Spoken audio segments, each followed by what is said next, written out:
All right, guys. So Black History Month is just a few days away, which means you know what's coming, right? You know what we're about to get for how many days is it in February? 28, right? 29, 28 days straight. I believe it's 28 this year. We're about to get a whole lot of, wokeness for 28 days straight, right? And it's already started. As we got a story out of Canada, which means that you'll probably see stories like this in the United States eventually, okay? The things that we see in Europe, particularly in Western Europe and in Canada, we see them first. They eventually come over to the United States, okay? Canada and Western Europe are much further down the Marxist rabbit hole, right, than the United States is. We're just, behind them, okay? What happens there will eventually happen here. So I think that this story is very relevant, right? As this Canadian theater is sparking outrage after announcing Black-only performances, okay? So they are having Black-only performances for Black-only audiences doing a show on a night during Black History Month. And again, this is the end game of the woke ideology, okay? They claim that they want racial equality, but what they actually really want is racial inequality, and they want to bring us back to Jim Crow. They want to take us back to segregation. We see it time and time again, where they try to do people of color things only, okay? Black only, Asian only, Hispanic, whatever, right? Diversity and inclusion basically means no whites, right? That's basically what it means. And we have another example of that with this story right here. And the worst part about this is that this theater is actually taxpayer funded. Okay, so it's sponsored by the taxpayers of Canada. They're sponsoring what seems to be Jim Crow, right, in Canada. So without further ado, let's read this. A taxpayer-funded Canadian theater organization has sparked outrage after announcing an event that will only allow Black identifying audiences to attend. What the hell does that mean? What the hell does Black identifying mean, right? Does that mean if I'm white or, Hispanic or whatever, I come up and say I identify as Black, does that mean that I can get in? Like, what does that mean, right? Again, this is crazy. The National Arts Center in Ottawa is putting on a, quote, blackout night at its Babs Asper Theater on February 17th, the middle of Black History Month, for the performance Is God Is, a play written by and starring Black women.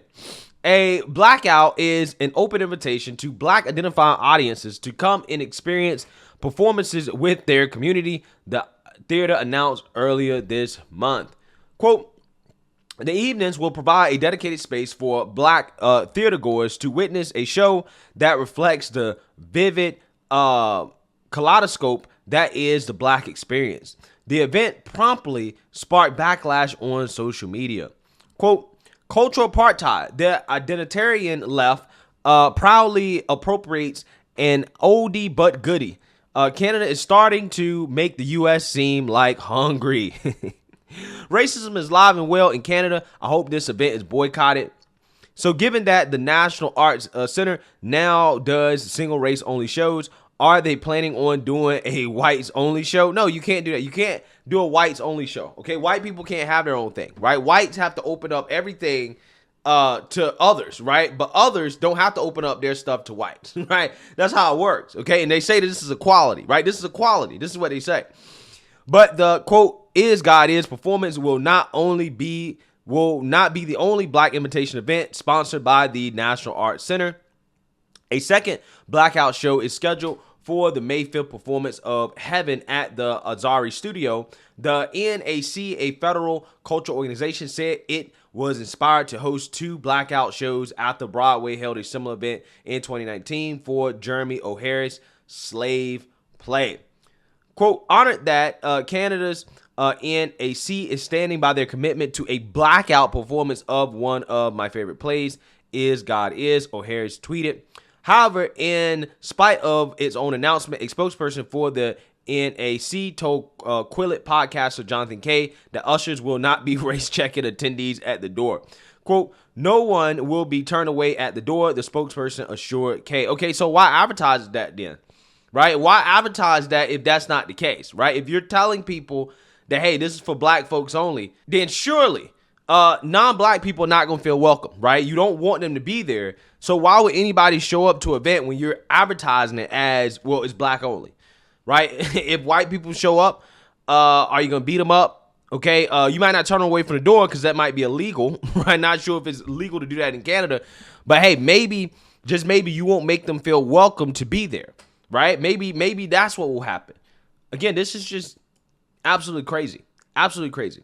Meanwhile, Toronto theater companies, the Canadian Stage and Theater Pass, have also taken part in their own versions of Blackout. Quote, if someone identifies as a non-black person and demands to enter the room, a member of our staff will be present to chat with this person, the Theater Pass says on its website. Yeah, so you got to demand to come in, right? You can't just get a ticket and walk in like everybody else, right? You got to demand.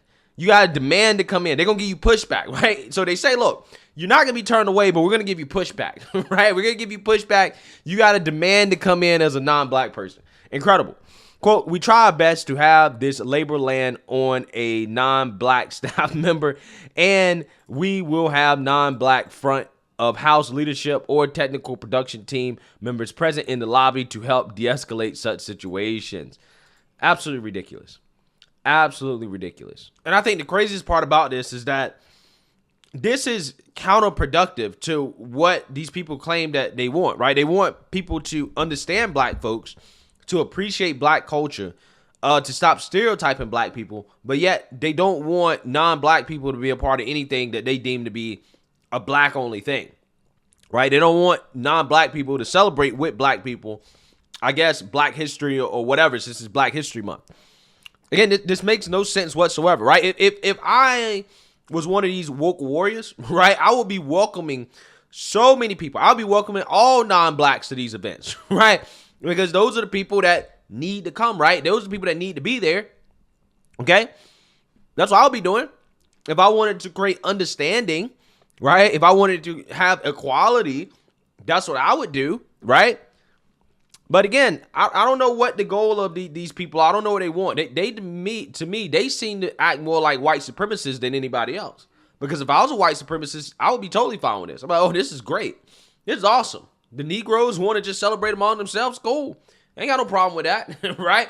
Just let us celebrate among ourselves and we Gucci. But that's not how the mob wants it, right? Whites can't celebrate among themselves, right? Everybody has to be included. Whites have to have real diversity and inclusion. Everybody else doesn't. Again, they want segregation, right? This is what they want, right? This is what the wokes want. They want segregation. They claim they're fighting for equal rights, but they're really fighting for special rights. They want to turn us back to Jim Crow. Progressivism is really just regressivism in disguise, right? And stories like this, all the more proof of that.